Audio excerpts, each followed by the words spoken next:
The iPhone 13 is here with better cameras, better video, better battery, better display, pretty much better everything. And I'm going to give you 7 very specific reasons why you might want to switch or switch back from Android to iPhone, and 3 equally specific reasons why you just might want to stay with the Pixel or Samsung or OnePlus that brung you. I'm Rene Ritchie. Thanks Morning Brew for sponsoring. Let's do this. Now I'll get to exactly why you really might want to make the switch in an Apple Silicon Hot Minute. But first, there are a few reasons that might make you want to stick. Apple is still the only company making iPhones, so if you don't like what Apple's doing, you're just 100% completely out of luck. But with Android, if you don't like what OnePlus did with the 9, it's not a problem. You can pick up what Google did with the Pixel 6. Or if you're bored with black slabs, you can get flips and even folds from Samsung. If Lightning just isn't your thing, you can get USB-C. Point being, there's just an endless variety of hardware options out there. And yes, some experiments that Apple is simply not going to even try and match, either never or just not anytime soon. Same for software and customization. Sure, with the iPhone you can change your wallpaper, your widgets, even use shortcuts to swap up your icons if you're willing to put in the work. But you're still locked to that classic iPhone launcher and grid with nothing like a proper theme kit in sight. But with Android isn't your dad, your mom, your parent. Android just isn't the boss of you, no matter how much the Google Play APIs increasingly try to make you clean your room. You can customize, you can theme, you can make the material you, which is legit terrific looking, but you can also make your system font Comic Sans, if that's exactly the type of monster you want to be. And while some people just want their phones to work for them, if you're willing to put in the work for your phone, the more time and effort you put in, just the weirder and wilder you can make that Android experience. There are 2 types of apps on Android that you just can't even get on the iPhone. The first is real game streaming services like Google's own Stadia or Microsoft's Game Pass. And that means you can stream the latest games as easily as you stream the latest TV shows and movies from Netflix or Disney+. But with Apple, not so much. They're bizarrely stuck in the past on this point, and every app is stuck in the store. So fingers crossed that changes in soon, but for now there's just absolutely no joy. The second type of app that you can get on Android that you just can't get on the iPhone is, antiviruses. But Android also lets you sideload, which means you can install apps from the web instead of the Google Play Store. You'll get all sorts of warnings about safety and security because it is a huge risk and there's tons of malware out there, hence antivirus apps, but you absolutely can do you. Now, switching to the iPhone has more than a few quad major advantages too. You can get really good, really small iPhones. There's the iPhone 13 mini, which takes everything that was great about the one-handed iPhone 12 mini and adds a way better camera and way longer battery life. It has gone from a daytimer to an all-dayer, all-nighter maybe, packing every single feature from the full-size 13 into a body small enough to fit into your change pocket or clutch, which is something that's just not easy to find from any other vendor anymore. And if you just don't want to pay that much for that small a phone, there's also the iPhone SE 2, which has an iPhone 8 design complete with home button and Touch ID, but with iPhone 11 internals. So it's still plenty small and plenty fast, not compared to the latest iPhones, sure, but still compared to a lot of the latest Androids. Because of the way they're engineered, like from the beginning of time engineered, iPhones just tend to run smoother for longer and better than Android phones, even with far fewer resources, because iOS and iOS apps run natively on the iPhone, not through an interpreter like Android and Android apps. The code uses active release instead of garbage collection, and every bit of it was written specifically exactly for the device it runs on. There's no overhead meant to cover every quirk of every possible different device from every possible different vendor. Apple also still makes the highest performance processors,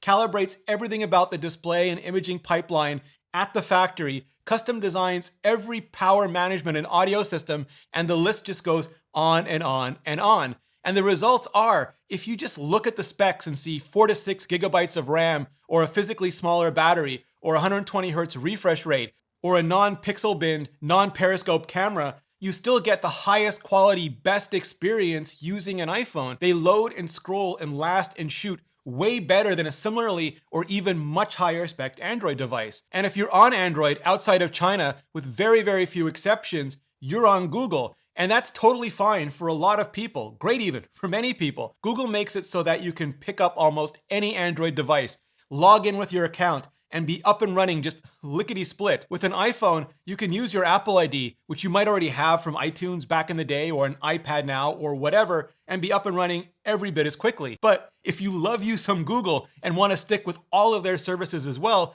that's just fine. That's dandy. Download any or all of the plethora of iOS apps that Google provides, from Gmail to YouTube, Maps to Chrome, and log into any of them with your same Google ID, and Google will very helpfully just try to log you into everything else using that ID. Because iPhone users still provide so valuable eyeballs, so much money for Google, that Google makes damn sure they're all over the iPhone. And for anything you may have on your Android phone that's not on Google, Apple has a switch to iOS app right on the Google Play Store that'll help you move just all of that content just all the way over as well. And Google on the iPhone works really well. So well that you can legitimately make an argument that the iPhone plus Google Apps is simply one of the best Google experience phones on the market. Best hardware, best services, best combo since peanut butter and chocolate. Even better than some, maybe many Android phones. But, ginormous but, if you don't like Google and you're outside China, using Android is tough. Google has their hooks deep in the OS, even further down than the Google Play APIs, which let modern Android phones be modern Android phones. So even if you go out of your way to avoid Google services, Android is essentially the mother, the father, the parent of all Google services. And that means you can make the iPhone into a really top-flight Google phone if you want to, but you can also make it only partially a Google phone, use apps without logging in, or just no Google phone at all. Just avoid all of their apps entirely. If you don't like Google's privacy policies or security track record, if you hate the idea of data harvesting and exploitation and surveillance capitalism or whatever, you can avoid Google services completely, absolutely. You can stick to Apple's apps if you want, use a mix of indie apps, or even go all in with Microsoft Edge or Outlook. Because yes, you can make the iPhone into a pretty damn great Windows phone too. RIP. The point is, you get to choose. If the Google services just aren't worth the intrusions into your privacy, you can go completely without them and not miss a beat. Same with Facebook. If you want to, you can absolutely deck out your iPhone with all the Facebook, Meta apps that you want to. The big blue one, Messenger, WhatsApp, Instagram, Oculus, and they all work great on the iPhone, better even than any other phone. That's the reason you so often see celebrities with Android endorsements, even other media teams at other Android makers, accidentally posting their Android ads from the iPhone. Same with TikTok. It's why you see iPhones in the hands of so many of the biggest creators on the biggest platforms. But like with Google apps, you also have the option of just saying no, hell no, to Facebook apps, even apps using the Facebook SDK, using any invasive SDK now, especially with app tracking transparency. You can stop them literally in their tracks. They're tracking tracks. You can also choose to back up online with the speed, simplicity, and ease of Apple's iCloud if you want to, but you can also go all Battlestar Galactica, all Matrix hardline, and just use good old-fashioned USB to your Mac or your PC if you want to instead. Ever notice that the one app where Google's openness ends and hard is the Pixel Camera app? Just like Apple won't put iMessage on Android, Google won't put the Pixel Camera app on iPhone, or other Android phones for that matter. And seriously, totally, I do not blame them at all. Companies tend to keep closed what makes them money and open up what makes their competitors money. It's why AdSense is closed and Safari is open. And the Pixel Camera is absolutely terrific. It routinely outshoots the monstrous glass that Samsung and Huawei keep bolting on their phones like alien facehuggers.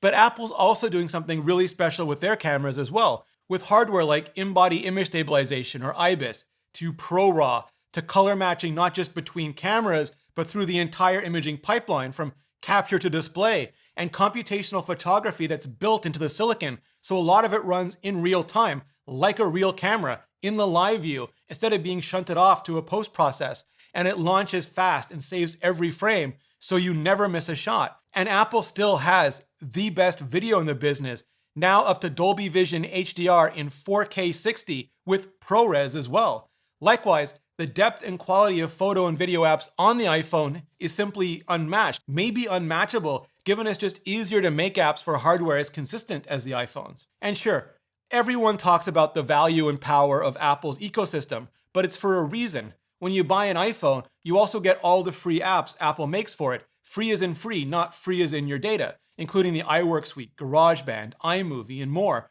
plus all the free training and courses they offer, not just at Apple stores, but increasingly online as well, and through education. There are still more better third-party apps sooner, and for a variety of reasons, not much of that is likely to change just anytime soon. You can use iMessage and FaceTime for end-to-end encrypted text and audio-video chats. They're not cross-platform, which is super frustrating, but they work great. And if you need cross-platform, again, you can get anything from Facebook Messenger to Facebook WhatsApp to Google Meet, Hangout, Duo, to Microsoft Skype and Teams, to Signal, to Discord, to everything. And then there's the Apple Watch, which is the best wearable on the market. So much so, it pretty much is the market. And AirPods, which have become so popular, they're basically a meme.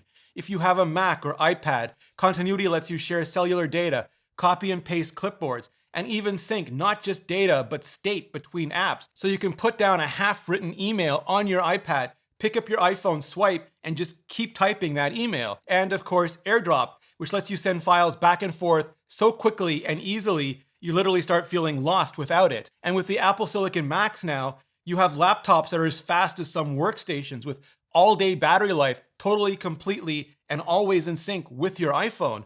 Plus, you don't just get security updates, but full-on software updates in every country, on every carrier, all the time, at the same time, for years. 4 to 5 years now, which is something really only Google is even starting to try and match. What that means is, if you decide to stay with the iPhone that you bought for many, many years, you get a lot more value in the long run. And if you decide to sell it or trade it in, you get a lot more value at sale or at trade-in as well. And that's true with a $400 iPhone SE and with an $1,100 iPhone 13 Pro Max. Now, I get it. I totally get it. What one person finds focused and consistent, another can find tunnel vision, even boring. One person's security and protection can be another person's straitjacket. Each advantage can be a disadvantage. End of the day, you have to pick the best phone for you. But the good news is, no matter which one you choose, you can always get the internet's absolute best newsletter for free with today's sponsor, Morning Brew. And in just 5 minutes, it gives me, you, everyone, all the latest in business, tech, entertainment, you name it. Everything you need to start your day smart. And it's not just that Morning Brew is impeccably curated with the most important stories, though it is, and always arrives ready to read right before you wake up, though it does.